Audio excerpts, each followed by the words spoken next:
अस्सलाम वालेकुम viewers, how are you. आप देख रहे हो मेरा YouTube channel English literature and linguistics. इस वीडियो में हम डिस्कस करेंगे summary of the play Hamlet written by William Shakespeare.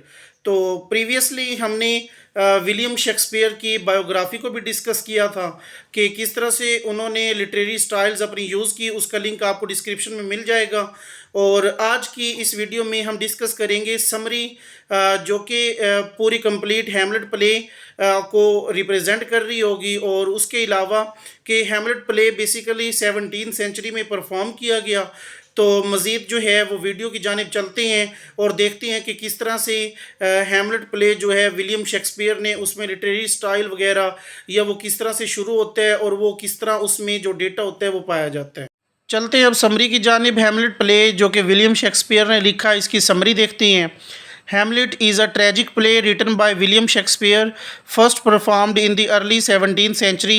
The story takes place in the Kingdom of Denmark and follows the titular character Prince Hamlet as he seeks revenge against his uncle Claudius, who murdered his father King Hamlet and took the throne. तो Hamlet play जो है एक tragic play है जो कि William Shakespeare ने लिखा और इसको फर्स्ट यानी पहली दफ़ा परफॉर्म किया गया अर्ली 17th सेंचुरी में। और ये स्टोरी जो है वो किंगडम ऑफ डेनमार्क में टेक प्लेस यानी वहाँ पे वकूफ़ पज़ीर हुई।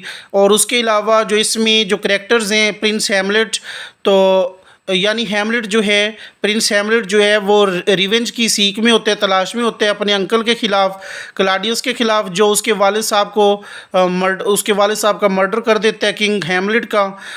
और उसके बाद जो तख्ता मतलब उसका उलट के वो ख़ुद फिर वो किंग बन जाते हैं।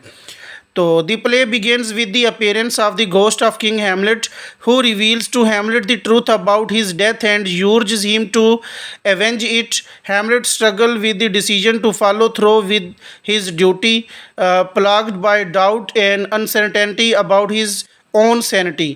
तो प्ले जो है वो किंग हैमलेट की जो घोस्ट है यानी जो वो रूह आती है या तो उसकी शक्ल में मतलब अपीयरेंस होती है और उसके बाद जो हैमलेट को सच के बारे में बताने की कोशिश करता है। तो फिर उसके बाद हैमलेट स्ट्रगल करता है अपने डिसीजन में और उसके बाद कि वो किस तरह से मतलब अपनी ड्यूटी को फॉलो करे। तो वो इसी शक में रहता है और इसी मतलब वो इसी डाउट में रहता है।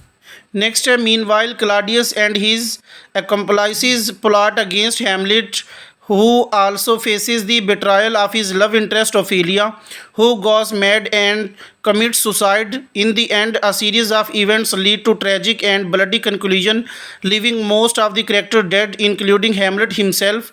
Hamlet is known for its complex character, rich language, and exploration of themes such as revenge, madness, and mortality. It is considered one of the Shakespeare's greatest work and has been performed countless times and adapted into various media over the centuries. तो Claudius जो है और उसके जो साथी होती हैं तो ये बेसिकली एकम्पलाइज करता है इस प्लाट को हैमलेट के ख़िलाफ़। तो जो हैमलेट जो है वो मतलब अपने लव इंटरेस्ट के ख़िलाफ़ भी एक जुल्म करता है ओफीलिया के ख़िलाफ़। तो जो उसके छोड़ देने के बाद उसके रिजेक्ट कर देने के बाद वो मतलब पागल हो जाती है और फिर उसके बाद सुसाइड कर लेती है। आखिर में सीरीज़ ऑफ इवेंट्स यानी जो इवेंट्स हैं वो इसमें ट्रेजिक हैं और ब्लडी कंक्लूजन मतलब खून रेजी होती है इसके आखिर में, इस प्ले के आखिर में। तो बहुत से करैक्टर जो हैं वो डेड हो जाती हैं, हैमलेट ख़ुद भी इसमें डेड हो जाते हैं। तो हैमलेट जो है वो अपने कम्प्लेक्स करैक्टर के हवाले से जाना जाता है, रिच लैंग्वेज यानी ये जो प्ले है ये कम्प्लेक्स करैक्टर के हवाले से, रिच लैंग्वेज के हवाले से और थीम्स जो इसमें यूज़ हुई हैं जैसे कि रिवेंज की थीम है, मैडनेस है, मोर्टेलिटी है, इस हवाले से जाना जाता है।